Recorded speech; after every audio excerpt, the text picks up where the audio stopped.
Let's talk batteries and how you can tell if yours is losing its spark. Here are 5 telltale signs. 1. Slow engine crank.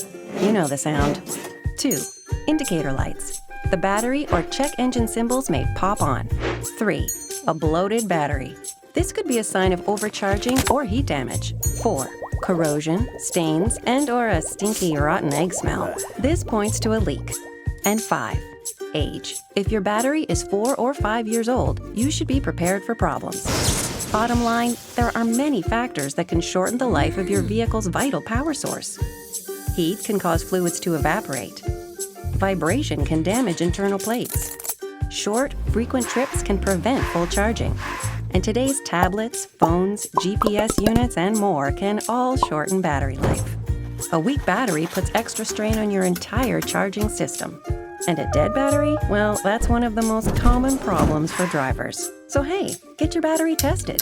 We recommend having it done twice a year, or every time we change your oil. It's a simple test that your Mopar battery expert can perform in just a few minutes at your local Chrysler, Dodge, Jeep, Ram, Fiat dealer. Mopar. We built it. We know it.